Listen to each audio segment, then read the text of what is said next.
நான் வந்து 3 அயலை மீன் எடுத்துருக்கிறேன். பார்த்தீங்களா, இந்த மாதிரி அயலை மீன். இதை வந்து நீட்டாக ஸ்கின்னெல்லாம் மாற்றி கழுவி கட் பண்ணிட்டு வரேன்.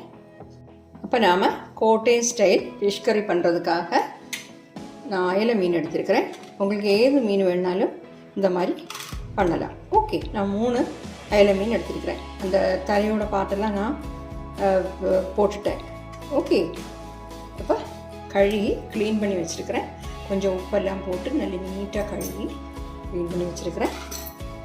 அதுக்காக இப்போ வந்து இஞ்சி வந்து ஒரு 2 டேபிள் ஸ்பூன், இந்த சின்னதாக கட் பண்ணது 2 டேபிள் ஸ்பூன் நிறைய இருக்குது. அதே மாதிரி பூண்டு 2 டேபிள் ஸ்பூன் நிறைய வேணும். இது ரெண்டும் இவ்வளோ வேணும் இந்த கறிக்கு. நம்ம ஆனியன், டொமேட்டோ ஒன்றுமே இதில் சேர்க்குறதில்ல. ஓகே, கறி லீவ்ஸ் கொஞ்சம் வேணும். அப்புறம் வந்து குடம்புளின்னு சொல்லுவோம் நம்ம.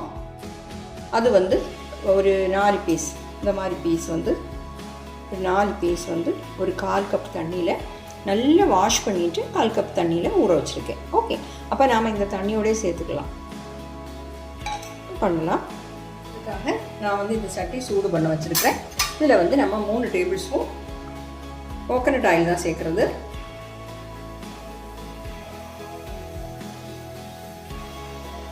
ஆயில் வந்து கொஞ்சம் இருந்தால் தான் இந்த கறி டேஸ்ட்டாக இருக்கும். ஓகே, இப்போ ஆயில் சூடாகட்டும்.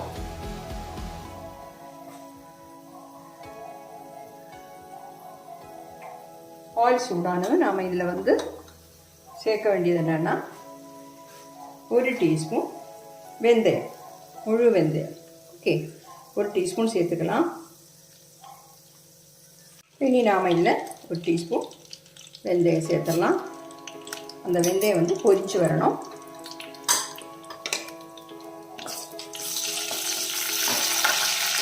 மீடியம் ஃப்ளேமில் வச்சுக்கோங்க.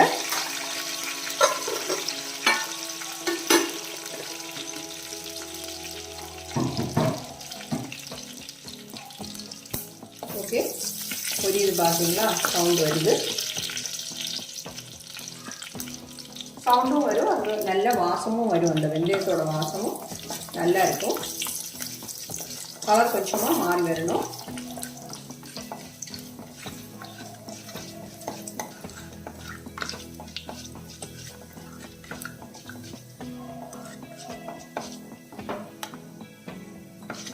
இப்போ நம்ம வெந்தயத்தோட கலர் கொஞ்சம் மாறிடுச்சு. இப்போ எடுத்து வச்சுக்கக்கூடிய இஞ்சி பூண்டை இதில் சேர்த்துடலாம்.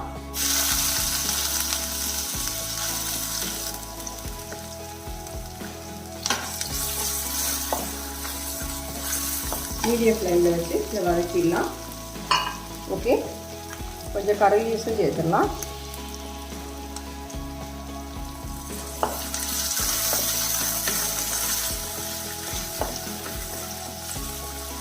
ஃப்ளேமை கம்மி பண்ணி வச்சு வதக்கிடலாம். நம்ம ஃபிஷ் கறி பண்ணுறதுக்காக நம்ம இப்போ என்ன பண்ணலான்னா கொஞ்சம் சில்லி பவுடர் எடுத்து ஒரு 1.5 டேபிள் ஸ்பூன் எடுக்கிறேன். ஓகே, இதை வந்து கொஞ்சம் தண்ணி விட்டு நம்ம கரைச்சி வச்சிடலாம். ஒரு பேஸ்ட் மாதிரி பண்ணி வச்சிடலாம்.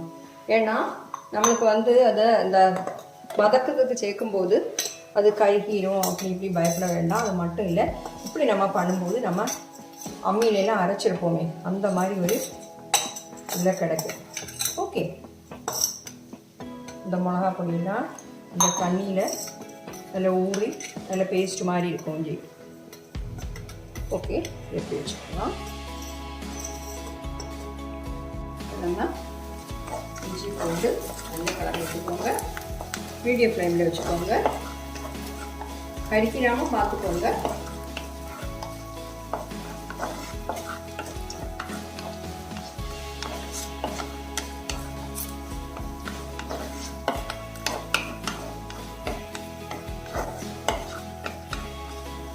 இன்னும் கொஞ்சம் வதங்கட்டும்.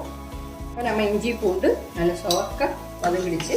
இதில் வந்து நாம் எடுத்து வச்சுக்கக்கூடிய சில்லி சேர்த்துக்கலாம். நான் வந்து காஷ்மீரி சில்லி பவுடர் தான்.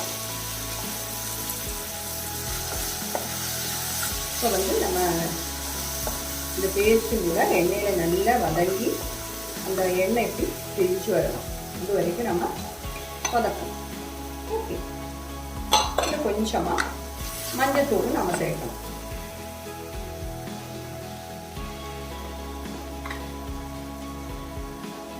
கொஞ்சமாக மஞ்சள்தூள், ஒரு 1/4 டீஸ்பூன் மஞ்சள்தூள் சேர்த்துக்கிறேன்.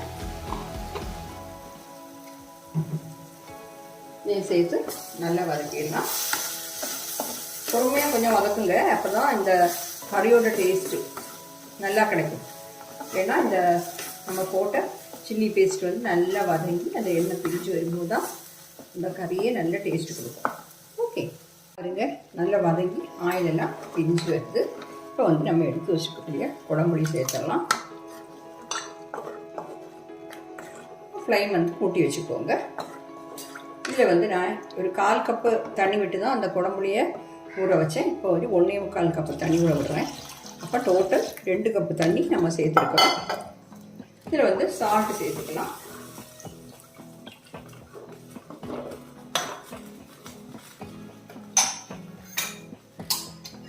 சால்ட்டு பார்த்து சேர்த்துக்கோங்க.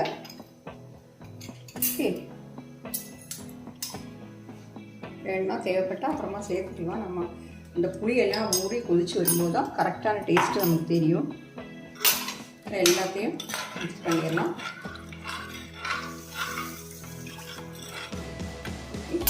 இப்போ ஹை ஃப்ளேமில் வச்சு நம்ம கொதிக்க விட்டுடலாம். இப்போ பாருங்கள், குழம்பு கொதிக்குது. இந்த டைமில் நம்ம வந்து ஃபிஷ்ஷை சேர்த்துடலாம்.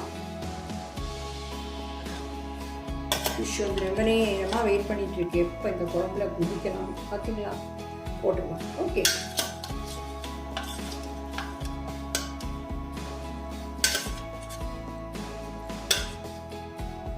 நான் வந்து கொஞ்சம் சின்ன பீஸாக கட் பண்ணியிருக்கேன். உங்களுக்கு வேணால் கொஞ்சம் பெரிய பீஸாக போட்டுக்கலாம், ஒன்றும் பிரச்சனை இல்லை.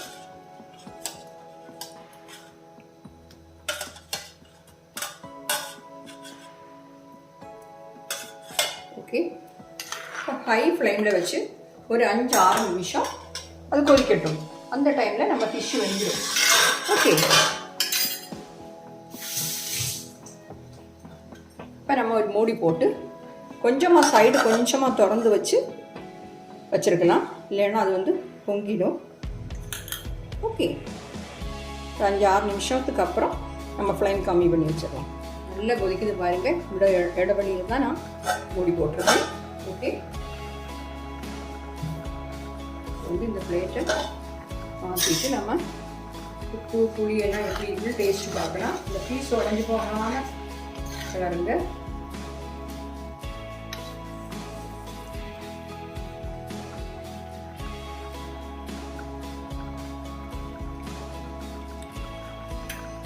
நம்ம 4 பீஸ் குடம்புளி போடுறது கரெக்டு புளியாக இருக்குது. உப்பும் கரெக்டாக இருக்குது. உப்பு வேணால் கொஞ்சமாக சேர்த்துக்கலாம். கரெக்டாக தான் இருக்குது, ஆனால் ஒரு 2 பிஞ்ச் வேணால் சேர்த்துக்கலாம். ஓகே, காரம் எல்லாமே கரெக்டாக தான் இருக்குது. 5 நிமிஷம் ஆகட்டும், இந்த ஃபிஷ் வேகட்டும். வந்து 5 நிமிஷம் ஆயிடுச்சு, மூடி எடுத்துடலாம். நம்ம ஃபிஷ்ஷெல்லாம் வெந்திருக்கும். ஓகே, இனி வந்து ஃப்ளைமை நீங்கள் கம்மி பண்ணி வச்சுக்கோங்க, மீடியம் ஃப்ளேமில் வச்சுக்கோங்க. இனி மூடி போட வேண்டாம், மீடியம் ஃப்ளேமில் வச்சுட்டு கொஞ்சம் நேரம் கொதிக்கட்டும். கொதிச்சு நம்மளுக்கு அந்த கிரேவி வந்து கொஞ்சம் திக்கராகிற வரைக்கும் கொதிக்க விட்டுடலாம். மீடியம் ஃப்ளேமில் வச்சுருக்கிறேன். உங்களுக்கு வந்து இந்த 4 பீஸ் புளி நான் போட்டேன். அது வந்து உங்களுக்கு புளி ஜாஸ்தியாக தோணுச்சுன்னா நீங்கள் வந்து 1 பீஸ் அதிலேருந்து மாற்றிடலாம். அதிலே போட்டு வைக்கணும். 1 பீஸ் வேணால் இந்த மாதிரி கொதிக்கும்போது நீங்கள் டேஸ்ட்டு பார்க்கும்போது உங்களுக்கு புளி ஜாஸ்தியாக தோணுன்னா 1 பீஸை மாற்றிடுங்க. இல்லை உங்களுக்கு கரெக்டாக, எனக்கு கரெக்டாக இருக்குது, இவ்வளோ புளி தேவையில்லாதவங்களுக்கு சொல்கிறேன். ஓகே, கொதிக்கட்டும். அப்போ நாம் மீடியம் ஃப்ளேமில் வச்சு திருப்பி ஒரு 5 நிமிஷம் போட்டுட்டோம். இப்படி நான் அடியிலேருந்து அது உடையாமல் தான் கிளறி விடுறேன்.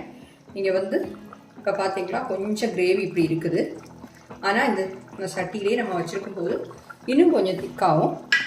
ஓகே, கொஞ்சம் கரி லீவ்ஸ் போட்டுடலாம். வேறுமே கொஞ்சம் கரி லீவ்ஸ் போட்டிருக்கோம். இப்படி கொத்தாவும் சேர்த்துடலாம் கரி லீவ்ஸ். ஓகே, அப்போ நம்ம சூப்பர் டேஸ்டியான கோட்டையம் ஸ்டைல் ஃபிஷ் கறி ரெடி ஆகிடுச்சு. ஃப்ளேம் ஆஃப் பண்ணுறேன். பாருங்க, இது நீங்கள் ஒரு வாட்டியாவது பண்ணி பாருங்கள், சூப்பர் டேஸ்ட்டாக இருக்கும். இது வந்து நான் சொன்ன மாதிரி 2-3 நாள் ஆனாலும் ஃப்ரிட்ஜில் வைக்கட்டால் கூட கெட்டு போகாது. Okay, thank you.